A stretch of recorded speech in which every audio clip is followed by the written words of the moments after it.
Good evening, everyone. Welcome to Twitter Talk. I know we've had already 2 episodes on the books tonight, but it's Thursday night. Evan and I could probably talk to you guys all night about football and sports. So here we are again, Evan. Twitter Talk tonight. We got 2 topics that we're going to talk about. We're going to talk about Aaron Rodgers and is he a clutch quarterback? And then we're going to talk about the preview of the Wisconsin Badgers-Ohio State game, which I can't wait to watch on Saturday night. And then we're going to give you guys our predictions on Thursday Night Football. The 49ers visiting the Rams tonight in what should be a very good football game. So let's start right there, Evan. And I know that you had mentioned to me that you had started a blog on this about Aaron Rodgers and whether or not he is clutch. And so I'm gonna get your opinion on that first. Well, after the game Sunday, the story started coming out. Rodgers is 5-24 when the Packers are down by between 1 to 8 points in the fourth quarter. Rodgers is, I think it was 5-24. Rodgers lacks the clutch gene. He only plays from ahead. He can't bring the team back. That's what everyone was saying. So I did start the process of a blog, but somebody beat me to it. So I'm debating if I'm going to finish it or not. But I started actually breaking down it, the different. The last looking at them. Because I'm a believer in those type of stats are extremely overrated because they fail to take into account a lot of other things, such as there are numerous times that Rodgers did in fact drive them the length of the field, scored a touchdown, only to have the defense give it right back. The Carolina Panther game in that 2008 season stands out to me. Rodgers brings him the length of the field, scores a touchdown with 2 minutes to go, gives them the lead. Well, the Bengals return that kickoff, from the end zone. They returned it 54 yards. Then they complete a pass to Steve Smith for another 54 yards. They got the ball at the 1 or 2 yard line. Then they scored a touchdown. You can't put that only on Rodgers. And then there's other occasions that he drove them in position to either take the lead or tie it up with seconds left on the clock, only to have his kicker miss the game tying or game-winning field goal. And I believe those are the stats that they don't take into account. And I'm very curious if the Detroit Lions game, when Rodgers got knocked out with the concussion, I'm very curious if that game is included on the stats because Rodgers started that game, but he didn't finish it. So I'm wondering if they're counting that game too, because there were 2 games that Super Bowl season that the Packers, because every loss the Packers had that year were by 6 points or less. There were 2 of those losses that the Patriots game that Rodgers didn't start, and then that Lions game that he left early. So I really want to know, when they're throwing this 5-24 number out, what are they counting or what are they not counting? That Detroit Lions game, since he started the game, and it's not Matt Flynn's loss, it's Rodgers' loss. So are they counting that one at all? That's what I want to know. But I don't think it's that he's not clutch. I just think that unfortunate things have happened when he's put them in positions to either tie the game or take the lead late. Well, I'll give you my take on that, Evan. I think he is a clutch quarterback. If the game's on the line and I need a quarterback that's going to be able to complete passes and keep drives alive, I'm going to go with Aaron Rodgers. And I'm not saying this because I am a huge Packer fan. If you look at the quality quarterbacks in the NFL, there is a group of 3, 4, 5 guys that you're going to want having the ball under 5 minutes to go if your team's down by a touchdown. And I think you're absolutely right. Rodgers has driven them down, put them in a position to win. If it's a missed field goal, if it's a fumble, how do you put the blame on Rodgers? Or you shouldn't, but they do. And they do. And, he's man enough to shoulder it, but I think he's clutch. I remember, too, you're bringing back games. I remember a game at the Metrodome. I don't remember exactly what year. Rodgers goes down, we kick the field goal, and then the Vikings come down and they blast a 55-yard field goal and win the game. That's exactly what you're talking about. Sometimes maybe I think he's too good, and maybe this is clock management, and maybe he'll learn it. He's leaving too much time on the clock, and the defense is not able to make a stop. But when it comes to the pure question, I believe Aaron Rodgers is clutch. I think sometimes that he makes a bad decision here and there, but you and I lived through the Brett Favre years. If there's a guy that made crazy decisions, it was Brett Favre. You know, and I don't think Aaron Rodgers makes that many bad decisions. No, that's one of the big criticisms that is coming with Rodgers, and that's what people are trying to argue now. And they're trying to argue the fact that he doesn't, you know, because when Favre was doing those 2-minute drills, it was either a touchdown or an interception. Or, you know, it was all or nothing. With Rodgers, it's usually 4 and out or missed field goal. It's like they're saying, you know, Rodgers isn't finishing the drives. Well, he's doing what his offensive coordinator or head coach is calling him to do. And especially in that 2008 season where they had, I believe, they lost 10 games. 7 of them were by 8 points or less. And 5 of those 7, you know, were the cases that Rodgers either put them in position to tie or win it, or he gave them the lead only to have it turned around. You know, like I said, Rodgers, especially that year, his first year as a starter, he's going to call the plays his head coach is calling. He's not going to improvise and do his own thing because he didn't build his reputation yet. So I think some of that has to go with the play caller. And like McCarthy, I don't think McCarthy, you know, I don't know if he quite, you know, knows how to manage the game in the 2-minute drill. Well, I'm going to jump in right there.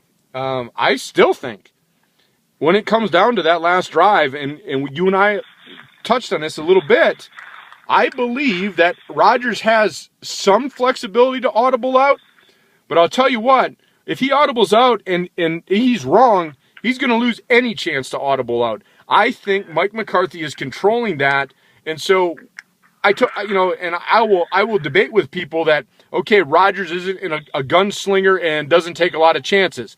Well, you know what? There's a design play, and I think Rodgers looks at the defense, reads the defense, and tries to make that play work if he thinks it can work. And no, he's not going to be a gunslinger. And I'm okay with that. I'm okay with that.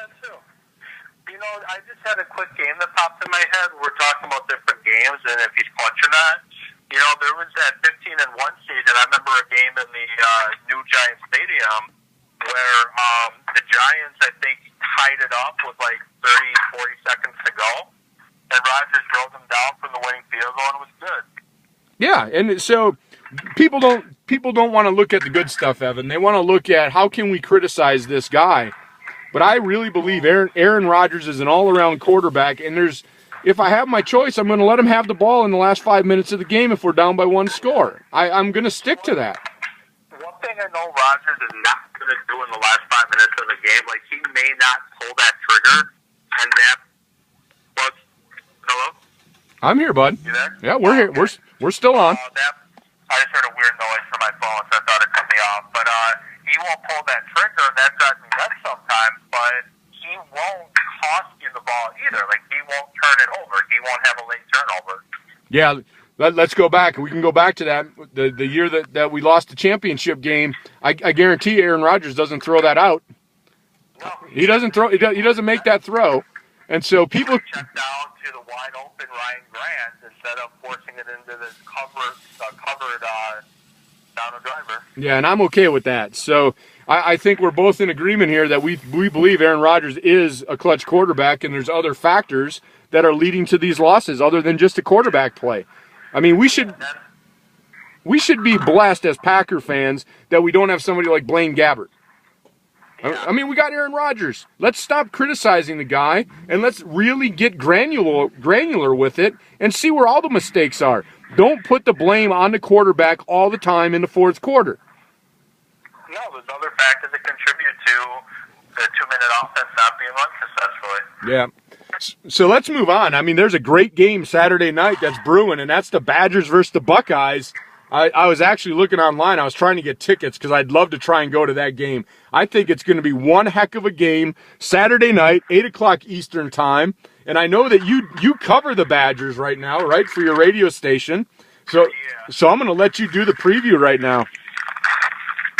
Well, you know, tough matchup for the Badgers. Ohio State's coming in with a 16-game winning streak. You know, Urban Meyer has his team playing good, and you know, he's got them fired up for the game, I'm sure. You know, but the Badgers, they tend to get fired up and, you know, pick it up in big games like that, too. And, they have, in my opinion, the best running back in the country in the backfield in Gordon, and an offensive line that's opening up holes for him, James White, Corey Clement.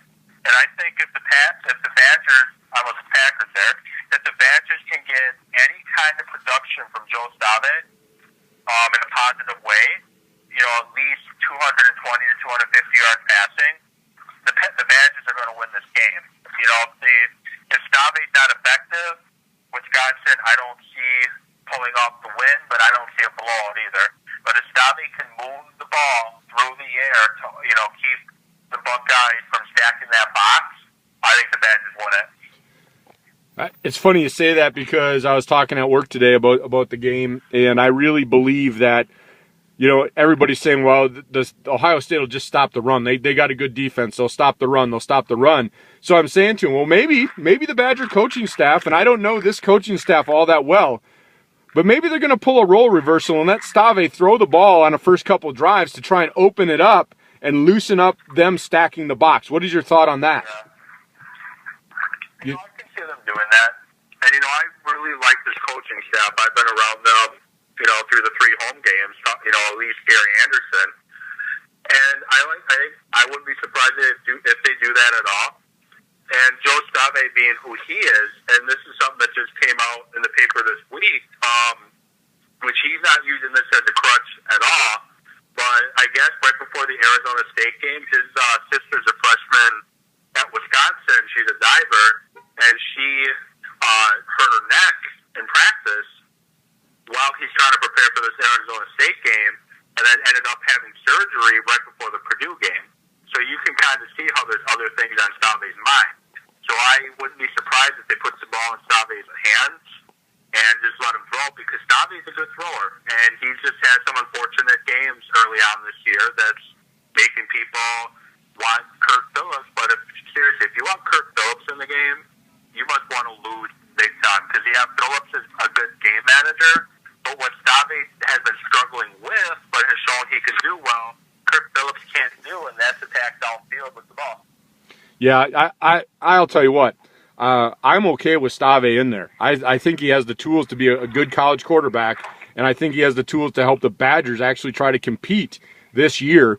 And I'm talking competing for the Big Ten title. I think they've got the tools in place. They just can't beat themselves. That's my take on the Badgers this year. The Arizona State game, I look at that. I was a little upset with the way that play went down. I thought he should have put his knee down. I thought he should have handed the ball to the official to make it real evident. Whatever we want to do, it is neither here nor there. But I think overall the Badgers have a good chance Saturday. And if they're ever going to prove that they deserve to be the champion of the Big Ten, Saturday night is the night they have to do it. Yeah. Well, what you mentioned at Arizona State game, the funny thing about that is that same refereeing crew was doing the Utah-BYU game, and the BYU fans, while that crew was leaving the field, I didn't see the game, so I don't know where they screwed up, but as the refs are leaving the field, the BYU fans are pelting these guys with trash. That's crazy. I don't even know how they're officiating anymore. Reprimanded crew. Man, that's crazy. Go ahead. I had no problem with what Stave did there, really, because that's a play that they run. The thing is, if Stave picks the ball up, gives it to the ref, he's taking time off the clock, because now the ref's got to, move to where he puts the knee down and then stop it. Sure. Now, if he leaves it there like he did, really all the ref has to do is just, okay, ball here, let's go. And then they could, because there was 15 seconds left on the clock when that happened. Yeah, enough time to come in and spike it. And once again, Evan, you and I have rambled up and filled up our video time for YouTube. It's amazing how fast we do this. But I'll tell you what, people, hope you enjoyed Twitter Talk tonight with Evan Wit and myself. Every Thursday night, join us. We enjoy it. Have a good night, everyone. We'll see you at the next red light.